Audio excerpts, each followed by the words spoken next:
नमस्कार दोस्तों, स्वागत है आप सभी का बिहार समाचार में। आइए आज बिहार के 15 बड़ी खबरों को जानते हैं। तो फटाफट से सभी कमेंट बॉक्स में ये जरूर बताएं कि आप बिहार के किस जिले में रहते हैं, और साथ ही आपके मन में अगर कोई भी सवाल हो तो आप हमें कमेंट बॉक्स में ज़रूर पूछें और अपने तरफ से एक प्यारा लाइक इस वीडियो को ज़रूर कर दें। आज की सबसे पहली खबर, बिहार सरकार का आदेश, शादी में बैंड बाजा और डांस पर रोक, विवाह स्थल पर स्कैनिंग जरूरी, सिर्फ 100 लोग मौजूद रहेंगे। जी हां, कोरोना को लेकर बिहार सरकार ने नए गाइडलाइन जारी कर दिए हैं। बिहार में होने वाली शादियों में सड़क पर बैंड बाजा और डांस पर रोक लगा दिया गया है। विवाह स्थल पर स्टाफ को मिलाकर अधिकतम 100 लोग मौजूद रहेंगे। सब मास्क पहनकर आएंगे और उनकी थर्मल स्कैनिंग होगी। श्राद्ध में 25 लोगों से ज्यादा शामिल नहीं हो पाएंगे। बिहार की गृह विभाग के अपर मुख्य सचिव आमिर सुबहानी ने आज ये ऐलान कर दिया है। उन्होंने कहा कि सुबह में होने वाले किसी भी शादी में अधिकतम 100 लोग शामिल हो सकेंगे। इसमें वेटर और कुक से लेकर बाराती सराती सब शामिल होंगे। शादी में शामिल होने वाले सारे लोगों को मास्क लगाना जरूरी होगा। कोरोना को लेकर बड़ी खबर, पटना समेत कई जिलों में सरकारी निजी दफ्तरों में आधे कर्मचारी आएंगे। गाड़ियों में पैसेंजर पर भी पाबंदी। जी हां, कोरोना के बढ़ते मामले को लेकर राज्य सरकार ने नए गाइडलाइन जारी कर दिया है। सरकार ने पटना समेत राज्य के कई और जिलों में सरकारी और निजी दफ्तरों में सिर्फ 50% यानी आधे कर्मचारी को ही कार्यालय आने का फैसला लिया है। सरकार ने कई और पाबंदियां लगा दी है। सरकार ने तय किया है कि जिन जिलों में कोरोना पॉजिटिव की दर 10% से ज्यादा है, उन जिलों में निजी और व्यावसायिक वाहन पर सिर्फ आधे पैसेंजर ही बैठेंगे। पटना में सार्वजनिक बस से लेकर ऑटो में ठूस कर पैसेंजर ढाए जा रहे हैं। इन पर तत्काल प्रभाव से रोक लगा दी गई है। बिहार में डीलरों का रद्द हो सकता है लाइसेंस, कड़ा एक्शन लेने की तैयारी में सरकार। जी हां, बिहार में खाद के बाद अब बीज डीलरों पर नकेल कसने की तैयारी लगभग पूरी हो चुकी है।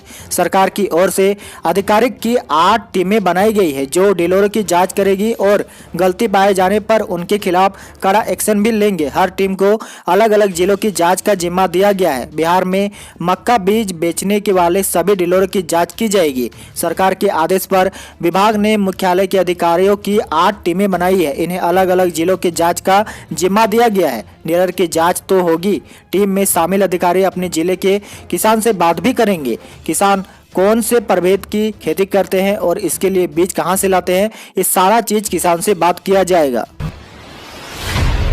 बात करते हैं राज्य में कोरोना अपडेट को लेकर। तो बिहार में कोरोना संक्रमण की रफ्तार अब धीमी हो गई है। जी हां, राज्य में पिछले 24 घंटों के भीतर 682 लोग कोरोना पॉजिटिव मिले हैं। इसके साथ ही राज्य में कोरोना संक्रमण की संख्या बढ़कर 2,33,142 तक पहुंच गई है। बिहार में फिलहाल 6,107 कोरोना की एक्टिव मरीज है। वहीं दूसरी ओर राजधानी पटना में कोरोना का कहर थमने का नाम नहीं ले रहा है। राजधानी पटना में एक बार फिर से सबसे ज्यादा 211 नए मामले सामने आए हैं। साथ ही आपको बता दें कि पिछले 24 घंटों के भीतर 4 लोगों की कोरोना से जान चली गई है। इसके साथ ही राज्य में कोरोना से कुल मरने वालों का आंकड़ा 1237 तक पहुंच गया है। बिहार के लोगों के लिए खुशी की बात यह है कि महज 24 घंटों के भीतर 350 कोरोना मरीज स्वस्थ हुए हैं।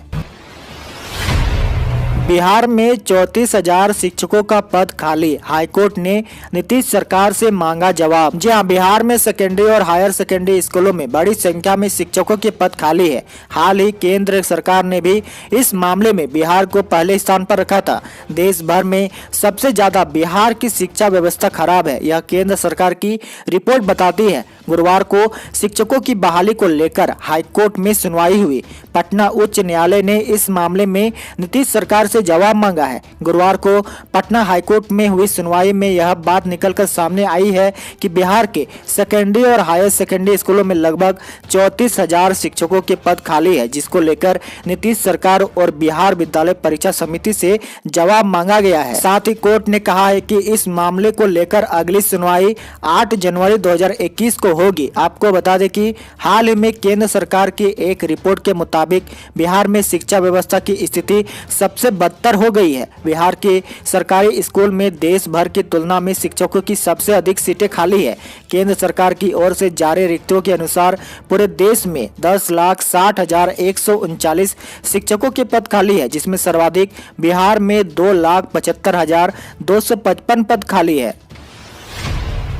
केबीसी के सवाल पर अमिताभ बच्चन के खिलाफ मुजफ्फरपुर कोर्ट में अर्जी, 3 दिसंबर को मामले की सुनवाई। बॉलीवुड के महानायक अमिताभ बच्चन पर कौन बनेगा करोड़पति के सवाल को लेकर कोर्ट में अर्जी दी गई है। मुजफ्फरपुर के सिकंदरपुर न्यू कॉलोनी निवासी चंद्र किशोर पाराशर ने सीजेएम न्यायालय में गुरुवार को परिवाद दाखिल किया है, जिसमें कौन बनेगा करोड़पति टेलीविजन शो के होस्ट अमिताभ बच्चन, निर्देशक Rahul Verma, Arun Shesh Kumar, chairman of the board entertainment television Manjit Singh, managing director और CEO Sony entertainment television NP Singh, Sony international television के मालिक और बेजवारा विल्सन को आरोपी बनाया है। मुजफ्फरपुर कोर्ट में दाखिल अर्जी पर 3 दिसंबर को सुनवाई होगी।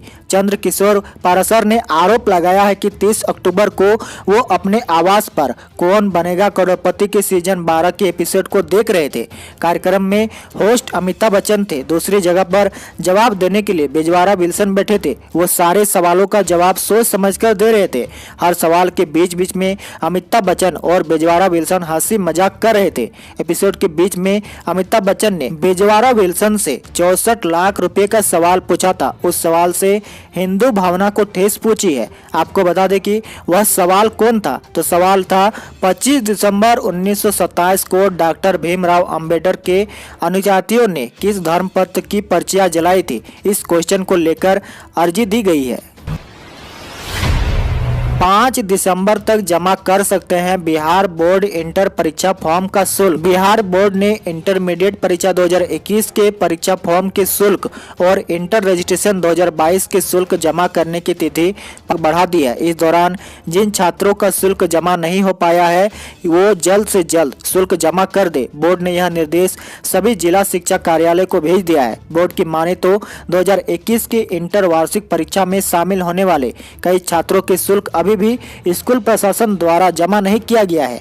यह स्थिति रजिस्ट्रेशन में भी है। ऐसे में 5 दिसंबर तक स्कूल प्रशासन द्वारा शुल्क जमा किया जाए। शुल्क जमा नहीं करने पर स्कूल प्रशासन पर कार्रवाई की जाएगी। साथ ही आपको बता दें कि बिहार बोर्ड इंटर परीक्षा 1 फरवरी से 13 फरवरी तक होगी। हर दिन प्रथम पाली में परीक्षा सुबह 9:30 बजे से 12:45 बजे तक ली जाएगी।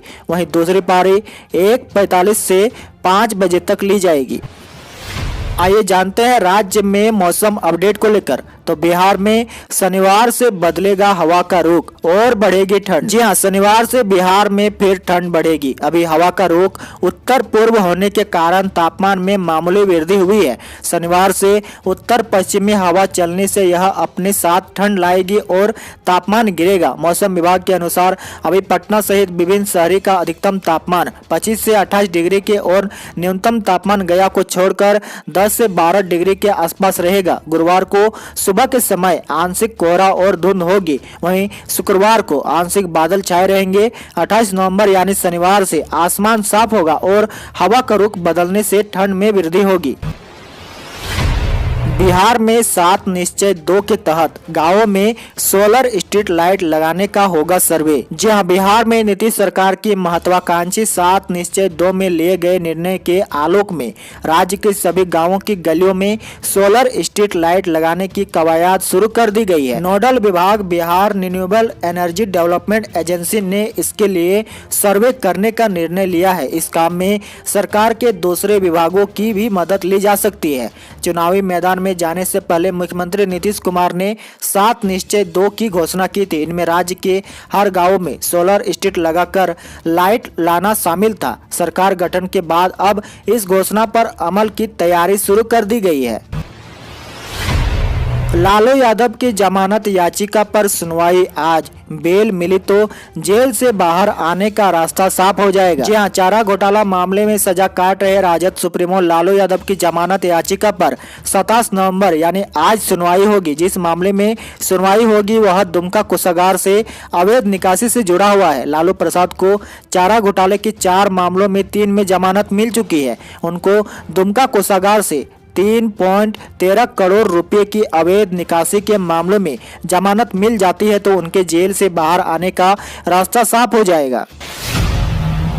अगली बड़ी खबर, जेल से फोन का इस्तेमाल करने पर लालू प्रसाद यादव के खिलाफ झारखंड हाईकोर्ट में याचिका दायर। राजद सुप्रीमो लालू प्रसाद यादव के खिलाफ जेल में रहते मोबाइल से बात कर उन पर सरकार गिराने का प्रयास करने का आरोप लगाते हुए भाजपा ने जनहित याचिका दायर की है। भाजपा नेता अनुरंजन अशोक की ओर से दाखिल जनहित याचिका में कहा गया है कि लालू प्रसाद जेल में रहते मोबाइल फोन का इस्तेमाल कर सरकार को अस्थिर करने का प्रयास कर रहे हैं। यह जेल मैनुअल का उल्लंघन है। जेल प्रशासन और सरकार उन्हें यह सुविधा किस नियम के तहत उपलब्ध करा रही है, इसकी जांच कराने का आग्रह हाईकोर्ट से किया गया है।